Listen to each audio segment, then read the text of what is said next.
Yes, we can see. All Yes, right. that's fine. Thank you. Okay. So that was it. And my first page, like anything we discussed, everything starts from AQ letter sheet of 1608. This was which is considered the first government issued item of postal stationery, which could, which could be, called a postal stationery, and it's a letter sheet. And basically, an aerogram is also like a letter sheet, but it goes by air. So this is the earliest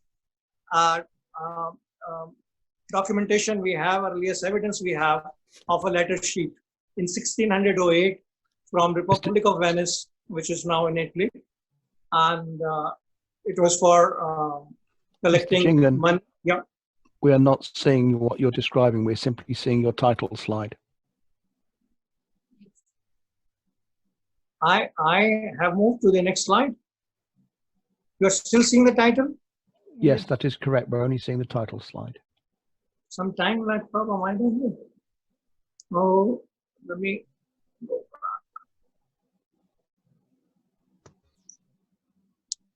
back. Now we are seeing your letter sheets, etc. Now we can see them. This is good. This is the letter sheet from 1608. Yeah, yeah. So this AQ letter sheet, that is what I was talking about. The first item ever known to be considered to be a postal stationery from 1608 from Republic of Venice, which is now in Italy, of course. And they were collecting tax on the letters to and from the government, and it was for upkeep of the city waterworks. So that was the basic reason, but it was a taxation on the letters, so it goes with the postal theme like that. And then the next is Luxembourg is reportedly issued a letter sheet in 1790, a 25 centimes letter sheet. I'm still doing more research on that, and I still don't have a visual for that. Then in 1818, there are very famous Cavallini letter sheets from Sardinia, again from Italy. And Sardinia has introduced a text in 1792, but in 1818, they brought out this prepaid letter sheets in 3 different denominations. And what I'm showing on the screen is they issued an 8-page manifesto. And this is from inside the manifesto. This is the model of the stamps in Italian. And these 3 were printed on the different sheets. There are a set of 3, a 15 cent and 25 cents and a 50 cent one. So, and the second issue when they did in 1890, it was not in a color, it was plain embossing. And that time they used watermark paper. That was the latest technology at that time, that the first stationery, the first postal item known to have used watermark was Cavallini letter sheets from 1880. We are again facing the same problem of the screen is stuck. I can see a little bit. It is. We can see just your third slide, I believe. The screen movement is not happening. Just cross-check, flip. Yes, that's better. Now we can see the Luxembourg I think sheet and the Cavallini. Internet issue from your side. Internet is slow. What? I think internet is slow, slightly from your side. It is not internet thing. I don't know. I'm doing it on my iPad, and it shouldn't. I mean, when I change it here, it should. Yeah. Madhukar जी, मुझे क्या लग रहा है, आपने जो ये PPT बनाया ना, ये इसका फाइल साइज थोड़ा हैवी है, इसीलिए शायद ऐसा हो रहा है. See, no, that should not. इसका फाइल की प्रॉब्लम नहीं होनी चाहिए. Sir, it's okay now. We can. I think we should continue. I think we should continue. Okay. All right. I'm going to the next slide now. Let me know you can see that. So New South Wales letter sheet of 1838. We So see it is that. no. Yeah. I see that. Yes. Yeah, we I can see that. You can see it? Yeah. Yes. Okay. Yes. Okay. So New South Wales did letter sheets in 1838, 2 years before England did the Mulreadys or the Penny Blacks. And there's this interesting story about it. The Postmaster General from New South Wales wrote to Postmaster General in London for a permission to issue those letter sheets. And already all of the British colonies, at least, these postal reforms were known. The postal reforms are coming and this is being discussed and all that. And the British PMG said, sorry, he doesn't have the authority to give him the permission. And as luck would have it, a new Governor General came from England in 1838. And our enterprising Postmaster General went to him, got it approved, and issued the letter sheets in 1838. And these were 1 penny each, though the denomination is not mentioned, colorless embossing. But it was sold for 1.5 pence, the half pence for the paper. And if you buy it in the bulk, there was a discount and almost at the face value you could buy. So next is our famous Mulready letter sheets of 1840. The Mulreadys were issued along with the penny blacks, which was the penny black, the first stamp in the whole world. And the letter sheets came in 2 formats. One was a traditional letter sheet, which could be normally folded. And another was pre-cut into diamond shape, which became into an envelope when all the 4 sides were folded in.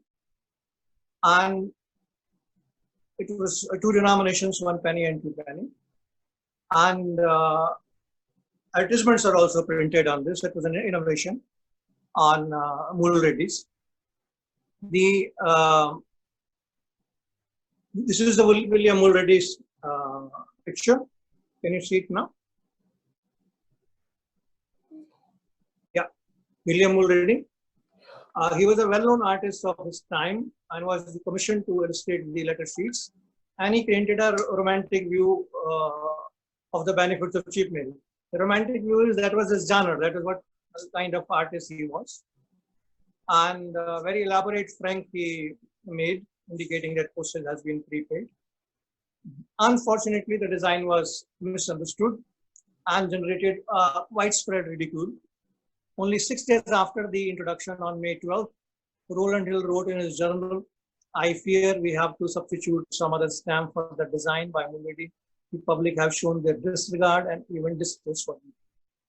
Within 2 months, a decision was made to replace these with a simple design known as penny pink that was issued on 10th February 1841. Mulready sheets were withdrawn from sale on 31st January 1841. That was about 9 months later after they have been issued. But large stocks remained with stamp distributors and stamp shop distributors. And from November 1842 onwards, they were gradually withdrawn over a period of several years as not to overwhelm the storekeepers of inland revenue with the huge volume. The returned Mulreadys were stored at a warehouse and it was decided to destroy them. First attempt was to burn them, which didn't work out. Eventually, a machine was designed and built to destroy them by punching out the center of the design in 1862. The Mulready suffered a inglorious demise. The story is like a Shakespeare tragedy.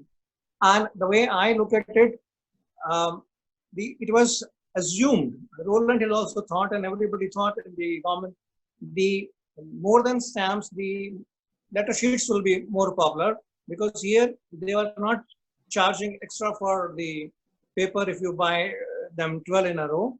So it was a good bargain. But somehow because of the design, it didn't click. Suppose it had a simple design, then maybe there would have been postal stationery would be, like ruling the roost, and then these stamps maybe. But that is, we will never know. And the prepaid letter sheets were introduced in India on 15 September 1857, along with envelopes, which use the same dies for embossing the stamp design and bill. Indian Post Office officially named these as envelope notes. Post Office has its own different way of working, but the letter sheet was the more popular name in philately for all of us.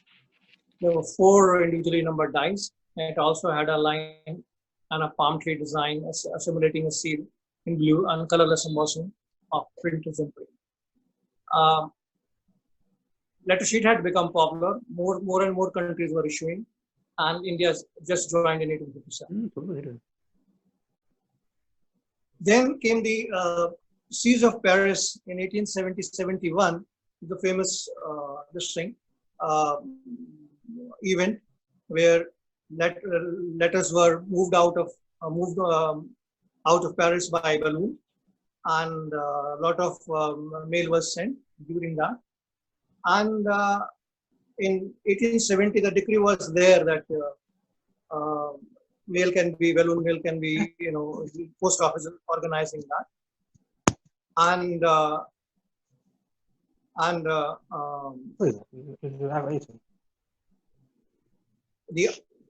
stationers came out with these kind of sheets, which could be like flown. It had rules on it, the decree number and everything, and it is also mentioned the weight of this is lightweight, it is only 4 grams, and these were like considered to be true forerunners, precursors of the letter sheets, aerograms.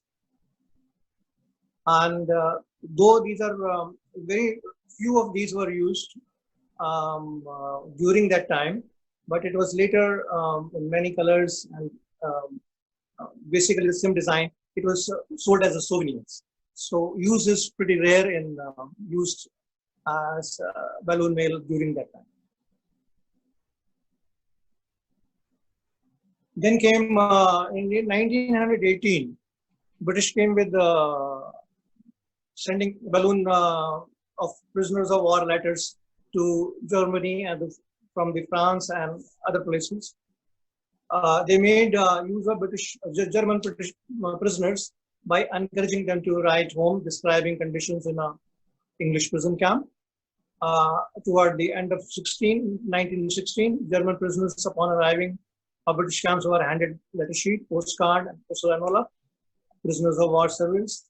Germans, grateful for their fine food and good treatment, would write home describing in glowing terms their life in British camps. These letters were reproduced and sent over the German trenches by unmanned balloons. It's the paper balloons, and it's a huge quantity, something like it says almost 600,000 facsimiles of some selected 83 letters and postcards were produced and bombarded over the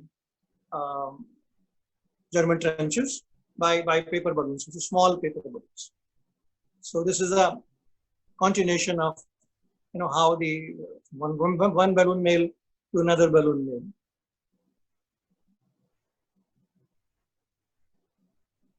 Then in 1923 in Colombia, the Colombian airline, SCAPTA issued a folded letter with an imprinted stamp for airmail fee. Surface letter postals had to be added. There is a square for that next to the printed stamp. And the word aero missiva was printed on the airmail letter. It's a aero, a Greek word, and Spanish word missiva simply means air letter. It weighed about 5 grams. So this was 1923. Then we come to Mexico, and Mexico issued first official airmail letter card of the world in 1929. A set of 4 letter cards were issued. The letter cards were just given a brief like this. In 1869, the first postcard came, and 1873, the reply postcard came in Germany. Letter card came out of reply postcard. The idea came from the reply postcard that both sides can be written and can be sealed. In 1882 in Belgium, and even there was a reply letter card, big letter card. Inside there was a small letter card in Newfoundland in 1912. So these were letter cards, but these were the first airmail letter card. They were not lightweight, but they were, like folded letter and giving that idea of the system.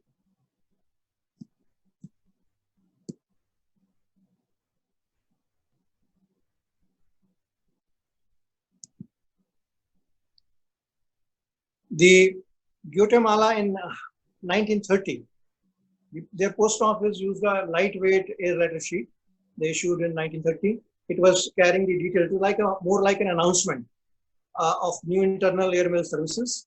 And they were also flown from to different parts of the country, but it was more like an advertisement. It was not issued to public for use. And but it was a letter sheet. It was an air letter sheet in Guatemala in 1930. Then in Thailand in 1932, the Aerial Transport Corporation of Siam was founded in 1930. Thailand was then known as Siam, and its predecessor of this Aerial Transport Company of Siam is the predecessor of Thai Airways. In August 32, they introduced lightweight air letter sheet, devised by one of their officers, R.B. Jackson, for use on Air Orient, which later became Air France, and KLM for Far Eastern Europe services. It was stamps have to be used. They have been used in Thailand. They have been used in Singapore and in many neighboring countries. So there are two different kind of air letter sheets.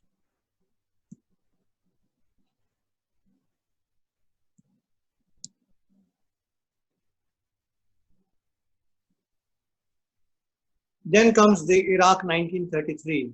It is known as world's first stamped air letter sheet, which was created by Douglas Gumley in Iraq in 1933. The idea was to provide the same, the high-priced airmail service at the same cost as the surface mail by using a lightweight form, specific size and weight that would allow considerably more letters to be carried by air in the same space. The idea was that, but and the Gumley invented, designed this, got it registered at Stationers Hall in London in his own copyright, and it was printed by Bradbury Wilkinson in New Baden in Surrey, UK. And it included a 15-foot impress stamp, equivalent to about 3 British pence or 3 annas of those days. And it was issued on 15 July 33. Unfortunately, government didn't approve the 15 fills rate, the 14 fills rate. So people have to put on an additional stamp. That was not very popular. Now this Douglas William Gumley, he was born in Guernsey, Channel Islands, United Kingdom. He was a member of the Indian Civil Service, arrived in India in September 1898 and joined his first appointment to Indo-European Telegraph Department. Gumley in 1919 was appointed Director of Post and Telegraphs in Mesopotamia, renamed Iraq in September 1921. In 1933, he was Inspector General of Post and Telegraph and Director of Civil Aviation, both. He was holding both the positions. Gumley left Iraq in June 34 when he became Director of Civil Aviation in Palestine and served there till his retirement until 1947. On start of Second World War, the Second World War played a very significant part in the development of airmail and the carriage of mail for military personnel in the various theaters of war throughout the world. British Post Office and military forces adopted the Iraq aerogram model in March 1941, but in formular format, not the stamp printed on it, as the most feasible method for providing troops with a fast medium of communication, being light enough to be carried by already overtaxed capacity of intelligence. The postage rate was 3 pence. That was mentioned in the rectangular stamp box on the right as a fixed 3D British stamp here. The name of the destination country was printed. This was the first military airmail letter card, like the Gumley's aerogram was also called airmail letter card. This was again airmail letter card. This is the first. It was issued on 1st March 1941 from Palestine, Cyprus, Greece, Crete to UK with an initial ration of 1 per man per month. 10th March, Sudan was added to this. Then Egypt didn't agree initially for usage of British stamps, and for that reason, an airmail letter card with official paid imprint and price 3 pence was printed and issued on 26th April 1941. Later, British managed to convince Egypt to agree, and by 2nd May 1941, regular formular air letter cards with 3 pence British stamps were being used. In the 1941, most of the British areas were one after another were issuing the airmail letter cards, and 16 June 1941, East African forces they were able to issue their card, and there's a interesting story about that. The basic form was printed in Addis Ababa, Ethiopia, by Southern Rhodesian Surrey unit on a captured Italian paper. Somaliland was with Italians, so they captured the paper and with the watermark with an eagle and word Aeropostale. The 25-cent red meter imprint was applied prior to distribution of these sheets. As EF command lacked the ability to quickly produce a proper stamp, they resorted to the use of a meter machine with the data removed. So these were the specifics of East Africa Forces letter sheet. Then in July, New Zealand, 5th of July, New Zealand came. Airmail letter cards were made available to mail between Middle East and New Zealand. The troops which were serving in Middle East can write back home. And Australia joined a few days later on 14th of July. So these were the letter sheets there. 21st of July, British introduced prisoner of war air letter sheet. In First World War, it was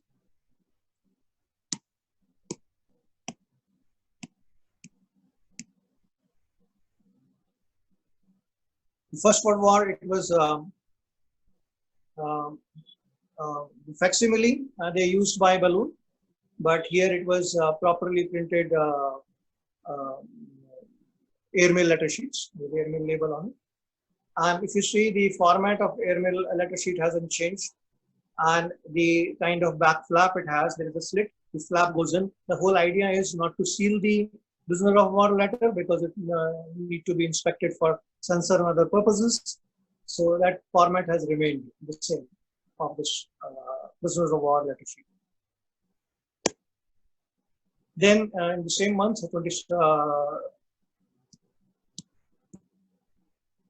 27th of July, the letters to South Africa with the stamps on it, South African stamps on it, and from South Africa, which they have the pre-printed stamp on it, both started on the same day. And I'm showing here the images for both of them.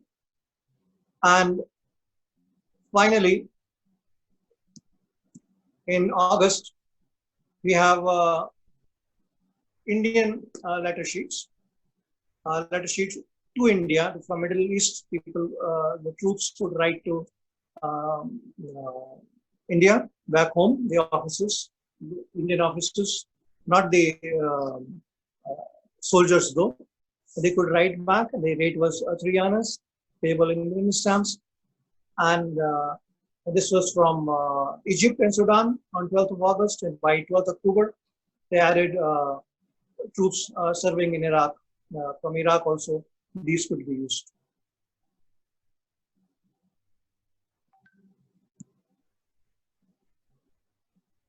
Changed.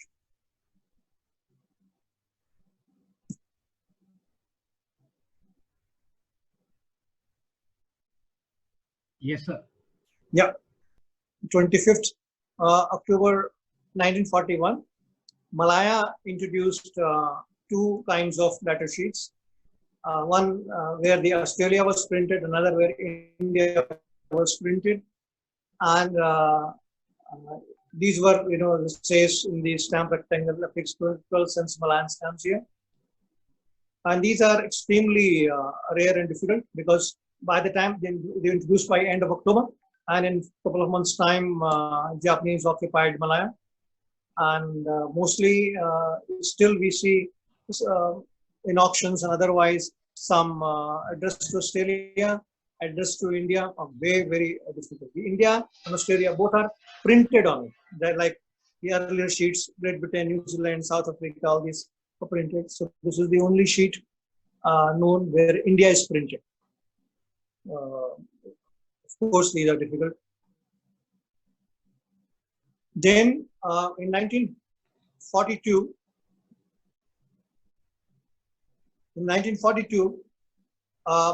letter card service from India was started to United Kingdom for British officers and soldiers serving in India. The rate was 4 annas. The incoming rate remained at 3 annas, but outgoing rate was 4 annas. And unlike the Indian sheets of 1941, we do not know who has printed them so far. The responsibility was with the army regiments to make their own arrangements, and the research is not complete on that. But 1942 sheets from India, there were 2 printers of that, and various printings were there. Like the first SSP, the Sri Saraswati Press Limited, they have 3 printings, and for this design, and National Press had 1 printing only. So it is printed. The print order details, the complete details are printed below the box, the blue box there. Then United Kingdom introduced, they changed the nomenclature to air letter. For its first civilian issue, they issued in 7 December 1942, first in formular form, and later, 6 months later, in June, imprinted stamp. So these, maybe to differentiate, or otherwise they change the name to air letter. Maybe just not to mix between the military and private mail. No, the civilian mail, they changed it, but the name was changed for the first time with this. And by December 1943, the military also decided that we will change the name of airmail letter cards to air letters. India announced a change of nomenclature little later in 1944. The postal notice says of 14th August 1944, the revised forms will be printed and brought into use as soon as possible. So the name changed from airmail letter card to air letter. Then in India, the air letter for civilians came in 1944 in December, just like the British system, first in formular form, and 6 months later in June with the imprinted stamp on it. And it was earlier, when it was introduced, it was not for all over, basically British areas only. And first it was countries were mentioned, and later, 20 days later, they added all the forces, wherever British forces were in the world in the Second World War, those were added. And the formula form, like military air letter forms, were printed by the same printers which were printing the military air letter sheets, like Sri Saraswati Press, Modern India Press. So, and on this, the form number was printed. Form number CORR, maybe for correspondence, 66. And have recorded 1 printing from the former and 3 from the latter. The SSP did 1 printing, and the MIP did about 3 printings of this formula letter sheet. The first imprinted issue was, of course, printed by India Security Press Nasik, which was there 20 years already. 1925 it was working, and this was unwatermarked, though formula letters were watermarked, but this was unwatermarked. And this was the first aerogram of India with the stamp printed on. Then in 1954, A later changed to aerogram. The term aerogram was officially adopted at the Universal Postal Union Congress in Brussels in Belgium in 1952, and it was mandatory for usage by 1955. So within that time, in 1954, India changed the nomenclature to aerogram, in Hindi and English both. So we reached there. Then in 1969, the UPU Congress of Tokyo adopted the size of aerogram to the size of business letter envelope. It is like standardization of paper sizes and the envelope sizes by International Standard Organization. And so a folded letter should be like a business envelope, which is just also known as DL size. So that is the size, this new size was adopted. India took some time. I think there was no mandatory limit maybe when you have to introduce.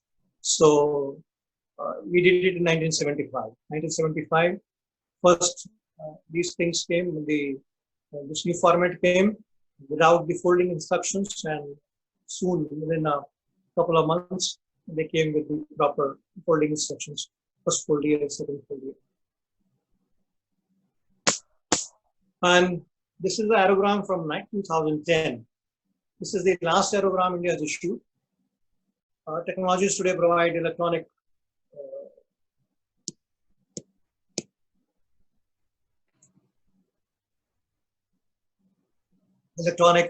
messaging that is instant, that is inexpensive, as an alternative to the letter. Many countries have discontinued aerogram officially for lack of demand.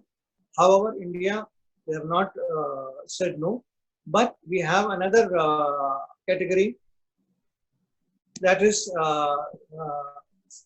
inland aerograms, and which are still being printed, sold, and used in millions every year. But that story we will do some other time. And thank you for listening, giving me your time, and I can take the questions.